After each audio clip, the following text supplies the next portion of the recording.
March 3rd, morning reading, Mark chapter 8, verses 22 through 38.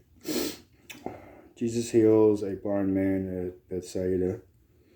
They came to Bethsaida, and some people brought a blind man. They begged Jesus to touch him. He took the blind man by the hand and led him outside the village. When he had spit on the man's eyes, he put his hands on him. Jesus asked, "Do you see anything?"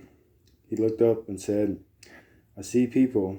They look like trees walking around." The more Jesus put his hands on the man's eyes, then his eyes were opened. His sight was restored, and he saw everything clearly. Jesus sent him home, saying, "Don't even go into the village." Peter declares that Jesus is the Messiah. Jesus and his disciples went on to the village around Caesarea Philippi. On the way, he asked them, "Who do people say I am?" They reply, "Some say John the Baptist, others say Elijah, and still others one of the prophets. But what about you?" he asked. "Who do you say I am?" Peter answered, "You are the Messiah." Jesus warned them not to tell anyone about him. Jesus predicts his death.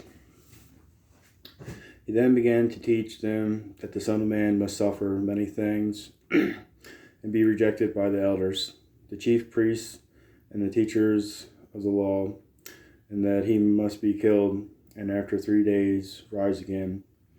He spoke plainly about this, and Peter took him aside and began to rebuke him. But when Jesus turned and looked at his disciples, he rebuked Peter. "Get behind me, Satan," he said. "You do not have in mind the concerns of God, but merely human concerns." The way of the cross. Then he called the crowd to him along with his disciples and said, "Whoever wants to be my disciple must deny themselves and take up their cross and follow me. For whoever wants to save their life will lose it, but whoever loses their life for me and for the gospel will save it. What good is it for someone to gain the whole world, yet forfeit their soul? Or what can anyone give in exchange for their soul? If anyone is ashamed of me and my words in this adulterous and sinful generation, the Son of Man will be ashamed of them when he comes in his Father's glory with the holy angels." That concludes the reading.